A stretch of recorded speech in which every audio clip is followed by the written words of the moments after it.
Hi, it's British Legion. Yeah, I just got back late last night from a very busy show at the Modelling Engineering show at Sandown Park Racecourse, and where I met this really good chap called Gerard Dean, and he's made this unbelievable Tiger. He's scratch built it. It's taken him 10 years off and on, but I thought it'd be a really good idea. I was in communication with the Terrain Project, and he said, "Oh, it'd be great if you could get an interview with him." So I mustered up my courage, and yeah, I ambushed the guy on Sunday morning as he walked into the show and said, "Can I have a quick interview with you?" And me and my son, he said, "Yeah." He's a really nice bloke. He's really laid back, and he said, "Yeah, no problem." And you'll see from the video, I was a bit nervous because I kept on saying, "Yeah," which is really annoying, but never mind. I've never done an interview before, so it's my first one. So yeah, and I hope you enjoy it, and I'd love to have put some stills up afterwards, which once the problem gets resolved. I don't know why, but at the moment I just can't upload. I can upload videos, but I can't upload stills, you know, the picture shows. They're taking forever and ever to upload, so I don't know what's going on there. I don't know if anyone else is having any trouble. Let me know if you do.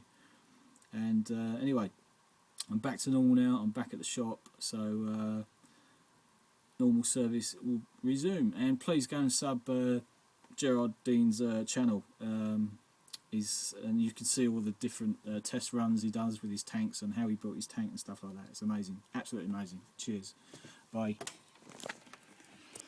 Right, we're rolling. So yeah, I'm under attack. So Yeah, okay. Well, I'm Gerard Dean. I'm from Melbourne, Australia. Before that, I was brought up on a wheat farm in the Wimmera.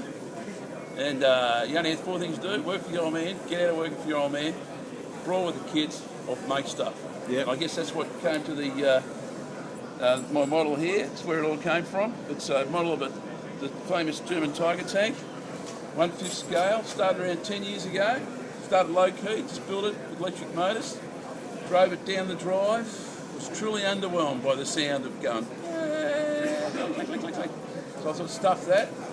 I'll build a V8. So I built a Challenger V8 from castings, and I sat it in there, and I was very excited, and I had a party for my family, and Uncle Jim was there. We've all got an Uncle Jim, and Uncle Jim said, he leant down, he looked in the Tiger, and he said, "Big G, that's a Tiger." And I went, "That's right, Uncle Jim." And he said, "They didn't have V8, they had a V12 and an 8-cylinder gearbox, 8-speed gearbox." And I thought, "You bastard, I'll show you." So that's what happened. That's when the obsession started around 4 years ago. yeah, And so then I designed and built my own V12, not exact copy of the Maybach, the 21 litre, but based on it. V12 configuration, dual single overhead cams, dual distributors, petrol, similar. Yeah.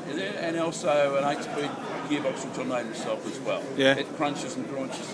The problem is to show that whilst I'm very proud to have emulated a real Tiger with the real V12 and the 8-speed gearbox, I'm not quite as proud to have emulated the other part of a Tiger, which is prone to engine overheating, blow-ups, gearbox destruction and track jamming. Yeah. All of which my model does with perfection. perfect, Okay. realistic. And what do you reckon was the most difficult part that you pulled your hair out over? Well, at the start, when the obsession started with the V12 and making the whole chassis, that internal power pack, I thought that the motor would be a big challenge, and it was, but Yeah. it was logical. I'd built motors before.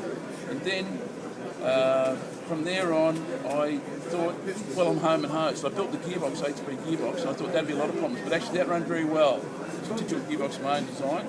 It's hard to change gears, but then a lot of tanks had problems changing gears. They used to have to often use a hammer to change gears. Yeah, But the real drama for me was the front transmission. It's hidden inside the front, and that's 8 completely different systems to get it. And the main reason is I didn't realise the forces involved. It's a quarter-ton tank.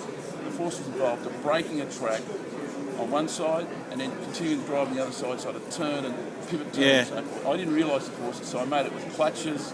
They just fried, rubber clutches. They last 15 seconds. Cork clutches, 20 or 30 seconds. And even clutches, they just jam, bind up. And finally, I got it. I just used gears, and I just mashed the gears together and smashed them together. Yeah. And it makes a great noise, but they don't slip and they don't break. And it's got homemade disc brakes in there, and I've made my own actuators and servos because they can apply around 150 kilograms of force to break it out of your feet in that small space. That's So awesome. that's the big challenge. And also, I'm an electronics technician by trade, so I love making the electronics, and I even like making the tools. Well, the control box in itself is a work of art. Yeah, well, the German museum in the Deutsche Panzer Museum, I've got to say, Deutsche Panzer Museum, were very kind, and they provided the translations. Yeah. And if this young fella would have a look, if you'd have a look over there, young fella, you'll see that word there, Fiend Hort Mit. Yeah, go on, say You that. know who Yeah. Fiend Hort Mit, you know who that's aimed at? You bastards. You British, because you are listening. That means the enemy is listening. Yeah. Oh, That's the excellent. British were listening in Bletchley Park to every radio transmission. They were picking up these guys and sussing out. So the Germans put that on the front of every tank. To remind their crew. That's right. Yeah, Don't talk too much of those bloody. Just like the cricket players, they'll get you. No, we have lost now. I saw the news this morning. We've had it. We've had it. Huh? I thought No, I think we've had it. you've been beaten in Perth, yeah? No. We've lost. I think. Oh. Yeah, I think so. I was hoping they were going to win because next at the Boxing Day test is in Melbourne, Yeah. and I'd hear the crowd because if it was 2-1, there'd be blood flowing out of that. 100,000 people. Anyway, back on the. Yeah. So that's patterned on the radio. These are the instruments here. Unfortunately, the dust rivet counters will see that I've got Luftwaffe symbols there. Oh, right, Wehrmacht symbols, but that doesn't matter. It's too late.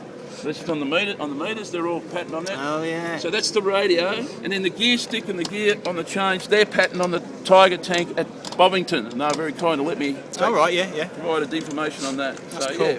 16 channels.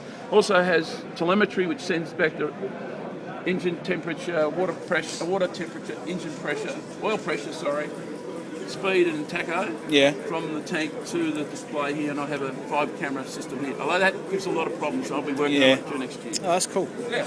So, thanks very much. Thank you very much, sir. No problem.